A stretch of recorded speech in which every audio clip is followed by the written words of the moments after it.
Let's talk about getting fined for speeding, because I said earlier it was millions, but it's tens of thousands of innocent motorists who've been clocked for speeding due to a fault with every speed, not just some, every speed camera on smart motorways across the UK. Let's talk about this with Edward Atkinson. He's a senior solicitor at Freeman and Co. A very good morning to you, Edward. Morning. Thank you for joining us. So, OK, what is this fault and how has it led to so many people getting wrongly fined?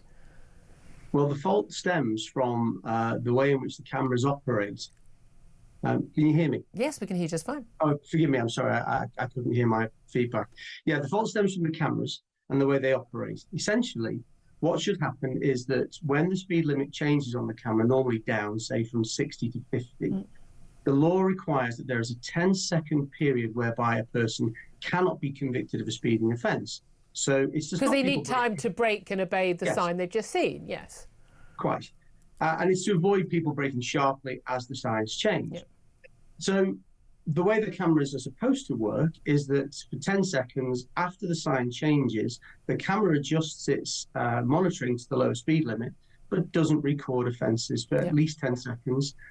Operationally, I've been told by experts that it's as long as a minute before they come into force. Good to know. Yes, exactly.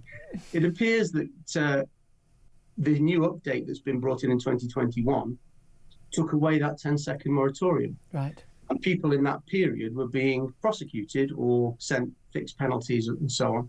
And of course, members of the public, when they get a notice, they trust the police and they trust the authorities that what they're being told is accurate. Yeah. And they act accordingly. So how did we find out, or anyone find out, that there was this issue? Did the authorities just fess up, or did someone challenge it in court and found out? Well, it appears that the authorities didn't fess up until somebody did challenge it in court. Shocker. What a surprise. But these were people. It's not like the camera. The camera was faulty and they were speeding and they should have got done, but on a technicality they're getting off. These were people who were obeying the speed limit, and then the speed limit went down, and then they were clocked when they had every right to still be slowing down to the next speed limit. But I mean, so people, we're told that there could be compensation, but 40% of cameras on motorways and A roads had the fault. So, in terms of people, are they going to get their money back? What's going to happen? Are they going to be able to sue? Well, potentially, yes. I mean, the ramifications of this are really far-reaching. I can feel you rubbing your hands with glee there at Freeman and Co. Possibly. The number of cameras, it says a lot that on the strategic motorway network and on the A roads there are 4,500 cameras, and 40% of the whole network of these had X cameras. Yeah.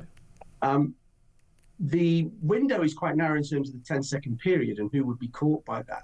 But you have to think about the consequences of a speeding conviction. It could be that someone's disqualified from driving, which means they may lose their job. Yeah. It could be certain jobs, driving jobs, require that you have no more than 6 points or less than 6 points. People could lose their livelihoods. It isn't just about 3 points. Although, again, it's one of those things when you're driving along and you find someone and they're doing, 29, you think, I know perfectly well you've got 9 points in your licence right now. I'm kind of the view, if you've got 9 points in your licence, you kind of, I'm not that sympathetic. I'm not sure I want you on the roads anyway. But I mean, there's speeding on a motorway, and again,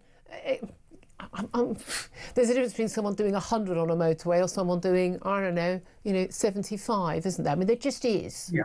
Yeah. I mean, one of my personal bugbears is that the number of speed cameras we have is so high now, and they operate in such an arbitrary way that really and truly, the number of offences I see at 24 and 20 in London that are prosecuted.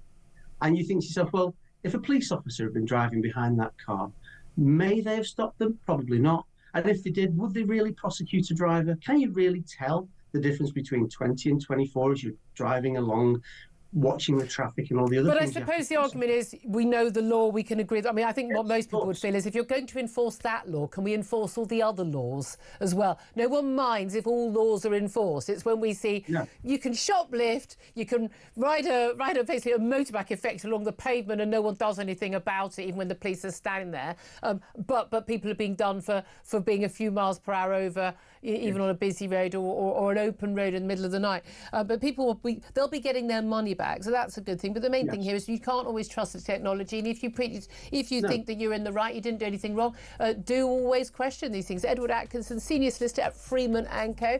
Very much appreciate you joining us for that. Again, this is the problem with all this camera technology and all the technology we've got on everything, and supposed to get criminals as well. It's not always that reliable, is it?